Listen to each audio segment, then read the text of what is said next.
A semi-truck driver accused of causing a deadly crash on Interstate 75 will appear in court next month. The driver, Joseph Antoinier, was hauling Amazon cargo when this happened. And while just about every large retailer relies on the trucking industry, senior investigative reporter Rebecca Lindstrom reveals why some believe Amazon's practices are making roads less safe. One crash. 3 people killed and at least 7 rushed to the hospital. It has catastrophic impacts. But this crash near the Georgia-Tennessee line isn't even counted in the 22 Amazon cargo crashes we found in court records involving interstate licensed drivers since 2023. This isn't about the person delivering that package to your door. This is about the middle mile, that stretch between warehouses. What we've learned once we've started digging is... Attorney Adewale Odutunde says Amazon created a special app to hire drivers directly, tapping into small companies that are often just one guy with a rig. This is a warning citation. It's failure to maintain lane, okay? The danger and the concern is that Amazon isn't truly vetting these drivers. Back up!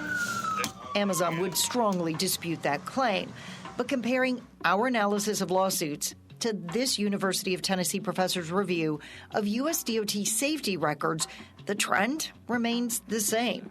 Amazon, if you compare to their peers, is generally hiring less safe carriers. Alex Scott analyzed 11,000 carriers that reported hauling at least one shipment for Amazon, Costco, Target, and Walmart.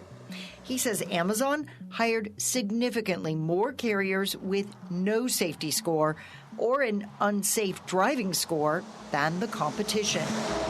It's not fair that she has to live her life like this.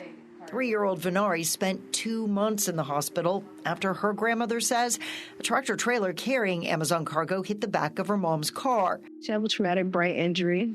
She is paralyzed from up under her chest down.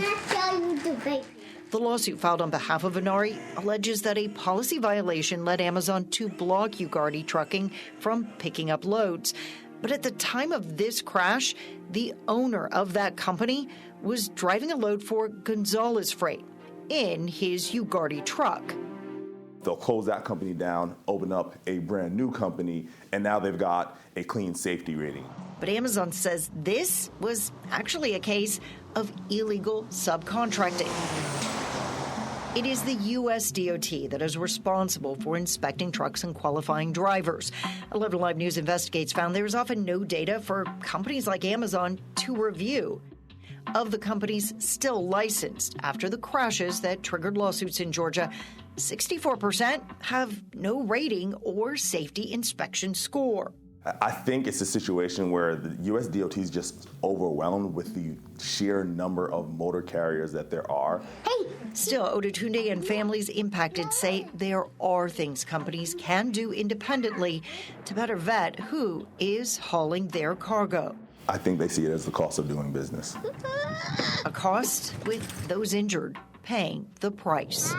In Atlanta, Rebecca Lindstrom, 11Alive News Investigates.